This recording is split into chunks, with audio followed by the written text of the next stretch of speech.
Hello, everyone. This is your host, Laiba Khan, and we are back with another exciting episode of our podcast.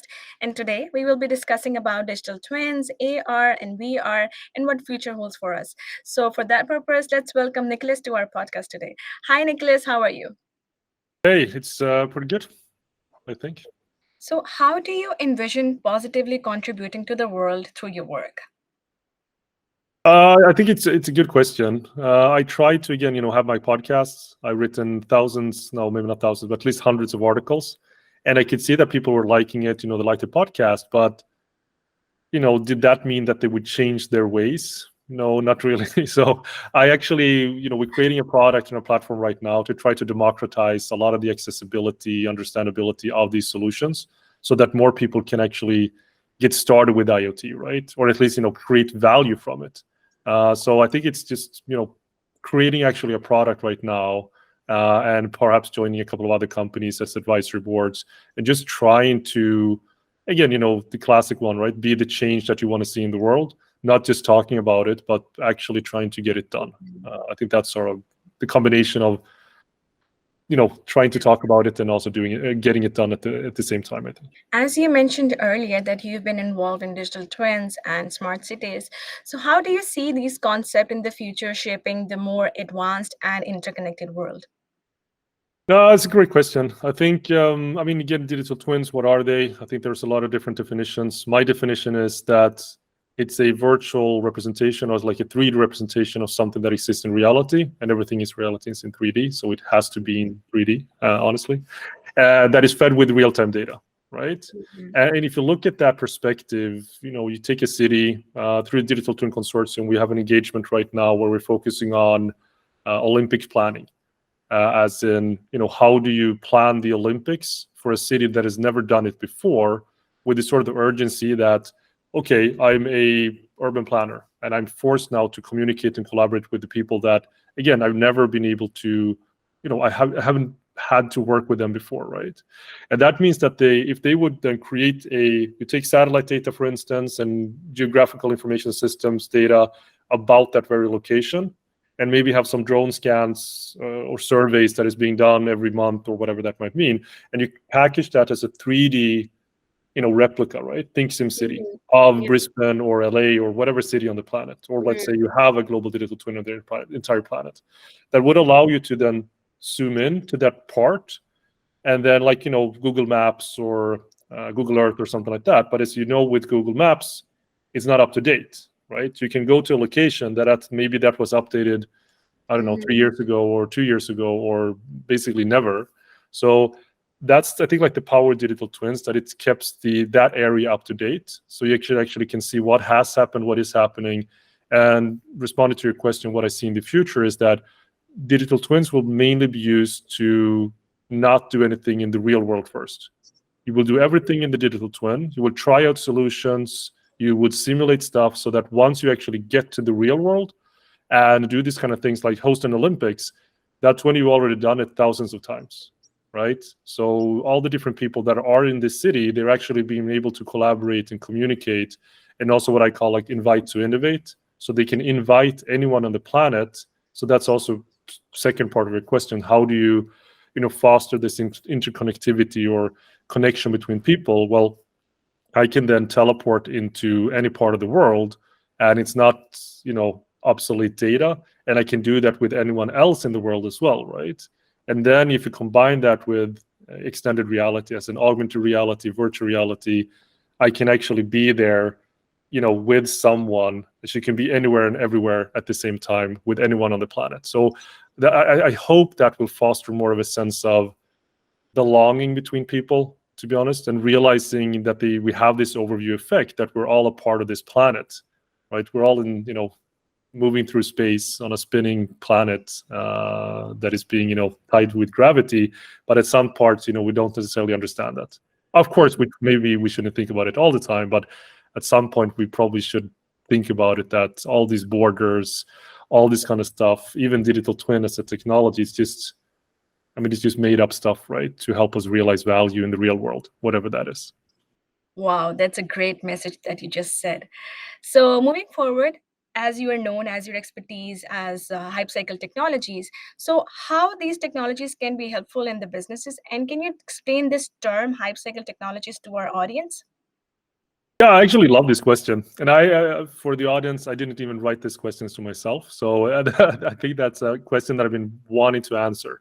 So hype cycle technology, or like hype cycle, the way that I think about it is comes from Gartner. So Gartner is a global advisory firm. They do these surveys and reports, interviewing a lot of different people, and they have something called the hype cycle loop, I think. And basically, what that means is that as a normal person, you don't necessarily think about all this kind of stuff all day. You don't even necessarily know what XR is, or digital twins, or generative AI, or quantum computing, et cetera, and nor should you.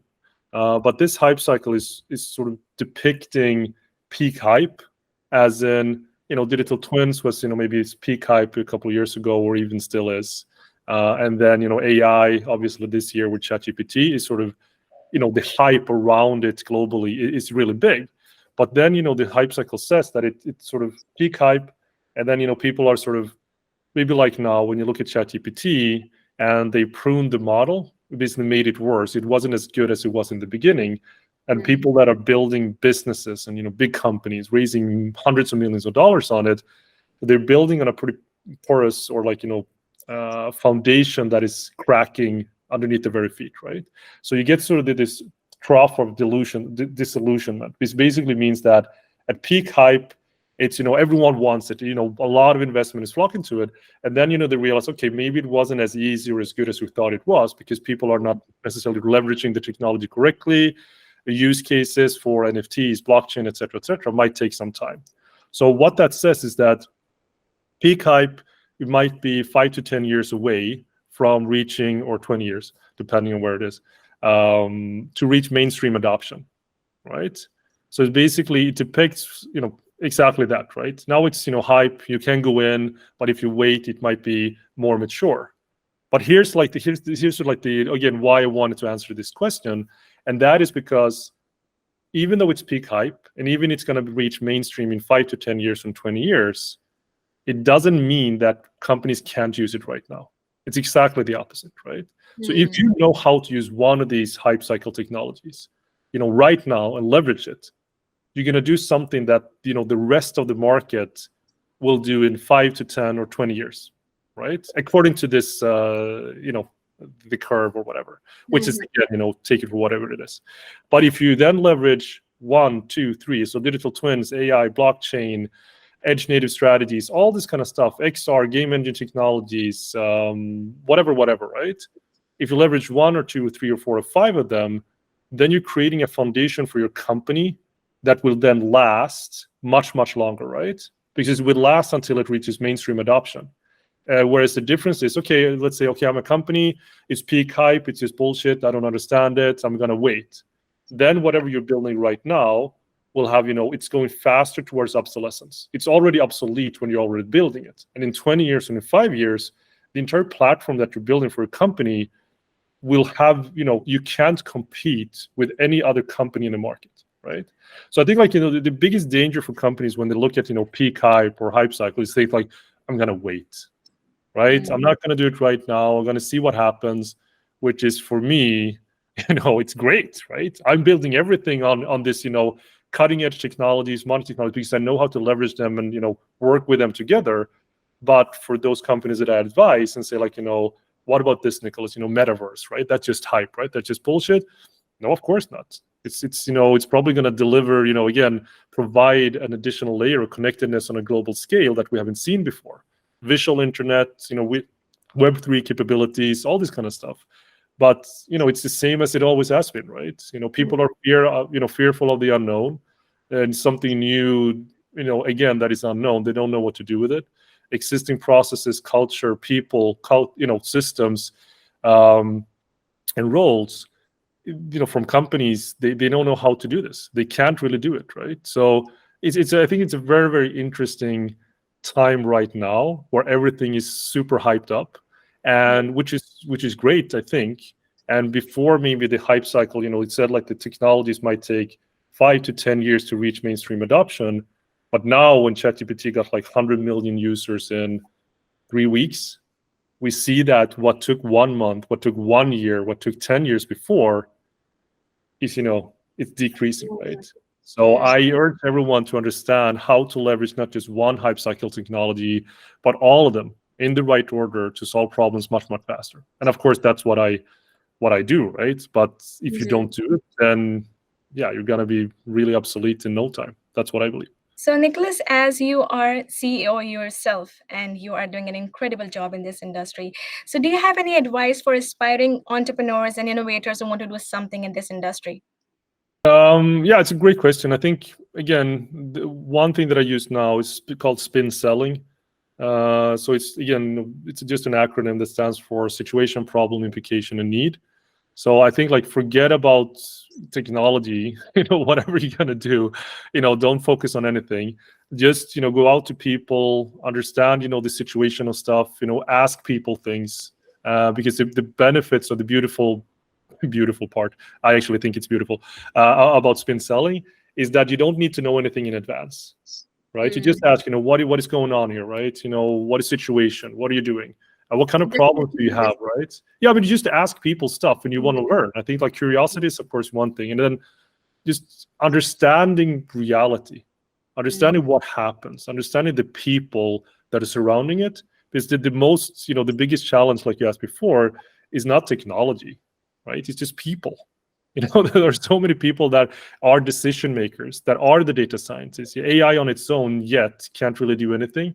You have to have like data scientists that do these kind of things and then get that into these kind of systems, right? So for entrepreneurs, understand the problem that you're trying to fix, understand what it leads to, describe it in a way, and make sure that there are enough people that wants to solve this problem, and also that they have money to solve this problem, right?